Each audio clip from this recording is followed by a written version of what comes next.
I knew something in my house had changed the moment I walked through the front door. The air felt heavier, like someone else had been breathing there. So I faked the trip to my sister's house, packed a suitcase, posted a story on Instagram, and drove away. But instead of leaving the city, I circled back and waited. What I discovered that night shattered everything I believed about love, trust, and family. My name is Daniel Howard. I'm 34 and I live in a quiet suburban neighborhood just outside Columbus, Ohio. I bought my home 5 years ago after landing a steady job as a logistics coordinator for a trucking company. It wasn't glamorous work, but it paid well, offered health benefits, and kept me close to the people I loved. My wife, Melissa, and I had been married for 6 years. She was a nurse at Riverside Hospital, long hours, night shifts, weekends. It wasn't easy, but we made it work. Or at least I thought we did. For months, our marriage felt off. Not in a dramatic way, just a subtle shift. She started guarding her phone like it held nuclear codes. She'd laugh at messages she wouldn't show me. She'd come home late but claim she was covering for a coworker. And every time I tried to talk about it, she'd say, "You're being paranoid, Dan." Maybe I was. Or maybe I was ignoring the truth. The tipping point came on a cold Thursday in early November. I got home from work early because of a power outage. As I walked into the house, I swear I heard movement upstairs. Not the usual creaks of the old house, actual footsteps. But when I checked, nothing. No one. Just the smell of cologne that wasn't mine. That's when the idea hit me.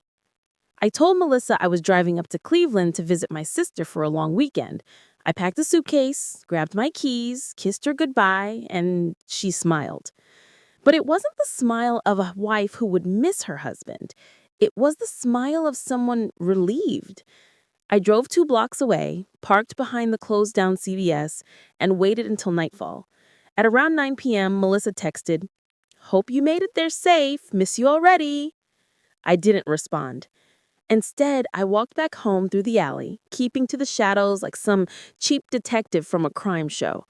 The backyard was dark, except for a faint orange glow leaking from the living room curtains. She wasn't supposed to be home. My heart hammered as I approached the window. I expected the worst, another man, maybe someone from her hospital, but what I saw made my blood run cold. Melissa was sitting on the couch with someone I never expected, my younger brother, Jason. Jason had been struggling for years, job to job, unstable relationships, living out of his car at one point. I'd taken him in more times than I can count. I fed him, loaned him money, covered his mistakes. I treated him like my own child. And there he was, in my living room, with my wife. But they weren't touching, not yet. They were whispering. Melissa looked stressed, eyes puffy like she had been crying. Jason leaned toward her, rubbing her shoulder like he was comforting her.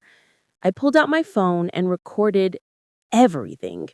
At first, I thought the worst. They were having an affair. But then I heard Jason say something that confused me. "We have to tell him, Mel. We can't keep this from him forever." "Tell me what?" Melissa shook her head. "No, not now. He's already suspicious. If he finds out, he'll hate me." Hate her? For what? The not knowing was torture. My anger mixed with fear, suspicion, grief. I wanted to storm in, but something told me to keep listening, so I crept to the side window. That's when I heard it. "Jason, the loan sharks came again. They said they'll hurt him if we don't pay. I can't let Daniel get dragged into this. I've been using my savings to cover your debt for months." The room spun. Loan sharks? My wife paying for my brother's gambling debt? Jason covered his face. "I'm sorry. I never wanted you involved. I didn't know who else to go to." My chest tightened. This wasn't betrayal. It was something worse. A secret that had been eating my family alive. Suddenly, headlights flashed across the living room wall. A car pulled into my driveway. A black SUV I didn't recognize. Melissa shot up from the couch. "That's them," she whispered. My stomach dropped. Two men stepped out. Large, tattoos, jackets that screamed trouble. Melissa opened the door before they could knock.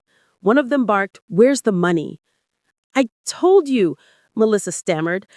"I don't get paid until next Friday." No more waiting. He shoved her back into the house. Jason tried standing up, but the second man grabbed him by the throat. I didn't think. I charged, burst through the front door like a bull. The men turned, stunned. Jason slipped free and yelled, "Dan, stay back!" Too late. The bigger one lunged at me. The fight was messy, desperate, fueled by pure adrenaline. I swung wildly, caught him across the jaw, and tackled him into the coffee table. Jason grabbed the other guy behind. In the chaos, Melissa screamed, "I called 911." The men heard it and bolted. Out the door, into their SUV, gone into the night. I stood there, chest heaving, hands shaking, staring at my wife and brother. "What the hell is going on here?" I shouted. Melissa broke. She collapsed into tears. "I'm sorry. I didn't want you to know. Jason owes over $20,000. They said they'd come after you next. I was trying to protect you." Jason stared at the floor, ashamed. I felt a mix of relief, devastation, betrayal, and gratitude all at once. I said, "You should have told me." "I was scared," Melissa whispered. "You'd think I was involved or blame me or leave." I sat down, rubbing my temples.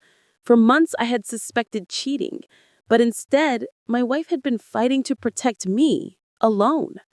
The police arrived. Reports were filed. An investigation started. Jason agreed to get help for his gambling addiction. I drove him the next day to a rehabilitation center near Cincinnati. It wasn't easy. Trust wasn't magically restored.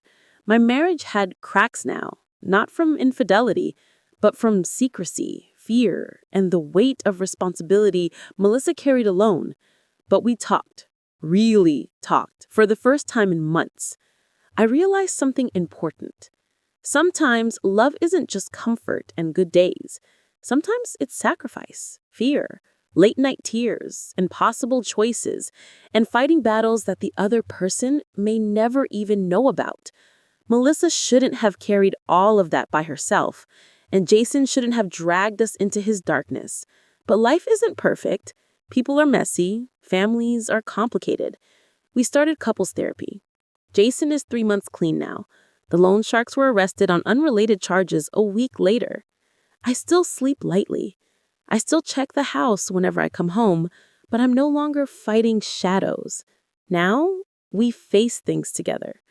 Sometimes the danger inside your home isn't a stranger. It's a secret waiting to be seen.